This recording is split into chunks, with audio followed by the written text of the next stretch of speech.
अब एक और खास मेहमान मेरे साथ जुड़ रहे हैं, शाहिद मलिक साहब। और ये उच्चायुक्त, पाकिस्तान के उच्चायुक्त भारत में रहे, लंबे समय तक उच्चायुक्त रहने का श्रेय भी शाहिद मलिक साहब को जाता है। और शाहिद मलिक, सबसे पहले तो मैं आपसे ये जानना चाहूँगा, मैंने शुरुआती जानकारी दर्शकों के साथ साझा की, 14 साल की उम्र तक तो वो दरअसल तब तो भारत और पाकिस्तान अलग अलग देश नहीं हुए थे। उनका तो बचपन, टीनेज तक की उम्र उन्होंने पाकिस्तान में ही बिताई। तो अब वो आज जब हमारे बीच नहीं है, पाकिस्तान में शाहिद मलिक साहब, डॉक्टर मनमोहन सिंह को कैसे याद किया जा रहा है? जी, सबसे पहले आपका शुक्रिया कि आपने मुझे प्रोग्राम में लिया एक ऐसे मौके पे when we are condoling the death of a great son of the soil of India. और my condolences to the family, to the country for having lost such a person, जिनकी पाकिस्तान में भी बहुत इज्जत अफजाई हुई है हमेशा से। He was known to be one of the finest that we interacted with in India. मेरा यहाँ पे उनसे 2 दफ़ा I had the distinction of serving twice in India, once as acting High Commissioner and Deputy High Commissioner शुरू 90s में, उसके बाद में 2007 के बाद जब मैं हाई कमिश्नर होके आया। दोनों मौक़ों पे, पहले मौके पे तो वो फाइनेंस मिनिस्टर थे जब उनको नरसिम्हा राव जी ने अपनी कैबिनेट में एज फाइनेंस मिनिस्टर इंडक्ट किया, and he teemed up brilliantly with mister Montek Singh Ahluwalia, आपको याद होगा, उनके फाइनेंस सेक्रेटरी थे। और जो उन्होंने शुरुआत उस वक़्त और जो उन्होंने फाउंडेशन बनाई इंडियन इकोनॉमी के लिए, उसके जो समरात हैं, उसके जो रिजल्ट्स हैं, वो आज तक हम सब देख रहे हैं। वो अर्थव्यवस्था के, अर्थशास्त्र के सही मायने में सरदार थे। जी, आपने क्या कहा? Sorry, I missed it. मैंने कहा कि वो अर्थशास्त्र के सही मायने में सरदार थे। जी जी, बिल्कुल बिल्कुल, आपने बजा फरमाया, बिल्कुल सही कहा। और मेरा उनसे he was very gracious towards me, और बड़े अच्छे तरीके से हमेशा मुझे छोटा समझ के, मुझे अपना एक खैर ख्वाह समझ के मुझे ट्रीट करते थे।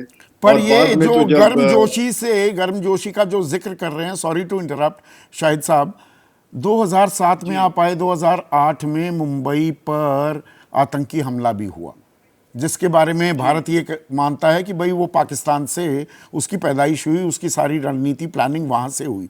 तो वो वक्त बहुत मुश्किल रहा होगा आप दोनों के बीच, और भारत में भी, क्योंकि इमोशंस वर रनिंग हाई।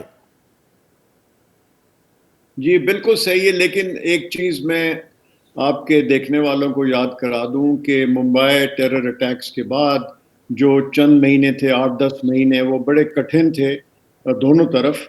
लेकिन उसके बाद prime minister doctor Manmohan Singh की सगैसिटी देखिए कि उन्होंने फिर एग्री किया, हम लोगों ने बात की, शर्म अल शेख में हम मिले नैम समिट के दौरान, जबकि मुंबई टेरर अटैक्स हो चुके थे, और फिर वहाँ से दोबारा शुरू किया दोनों साइड्स ने मिलकर। हालांकि नैम समिट के मौके पे मिल रहे थे शर्म अल शेख में, इजिप्ट में, दोनों साइड्स बैठे और उन्होंने सोचा कि नहीं, इस तरह आपस में दो मुल्क जो हैं, जो देश हैं, पड़ोसी मुल्क हैं, इस तरह ताल्लुकात ख़त्म करके नहीं बैठ सकते। और फिर एक कॉम्पोजिट डायलॉग जो बीच में ख़त्म हो गया था, मुनक़ता हो गया था, वो दोबारा शुरू हुआ। पर वो अब फिर से खत्म हो चुका है, हालात और वक्त फिर बदले हैं। और देखिए, ये मैं राजनीति और राजनीतिक पहलू में अभी मैं जाना नहीं चाहता हूँ।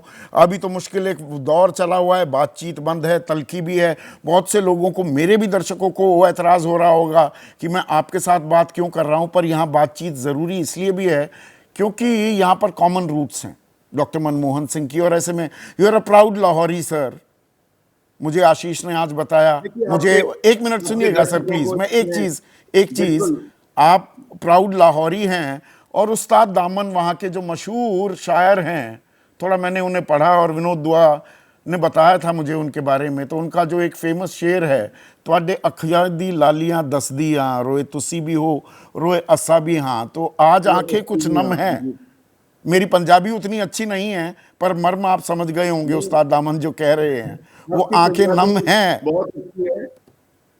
उस पाए की नहीं है जो डॉक्टर मनमोहन सिंह साहब की पंजाबी थी, ना मेरी उस पाए की है, ना इजाजत दीजिए कहने की आपकी उस पाए की है।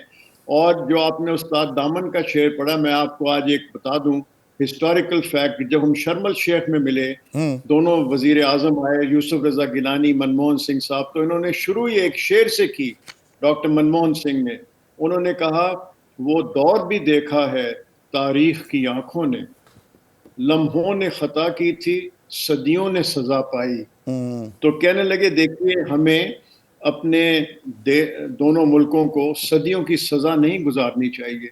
ठीक है, जो हो गया मुंबई में हो गया, बड़ा अफसोसनाक वाकया था, लेकिन हमने वो दौर भी देखा है जो उन्होंने कहा तारीख की आंखों ने, कि लम्हों ने खता की थी, सदियों ने सजा पाई। तो हमें ये नहीं चाहिए कि हमारी जो ये थी, ये सदियां जो चलिए हैं, वो तो उसमें अब दोनों देखते मुल्क, हैं राजनीतिक जो हमारे लोग हैं वो किस तरह से इस राब्ता को कायम करते हैं, या तलखी ये बनी रहेगी, अलग अलग मैं आपको इसमें बताता बातें। चलूं, बहुत बहुत मेरी शुक्रिया शाहिद मलिक साहब। अभी बहुत सारे लोग हैं, पर आपने शेर की बात की।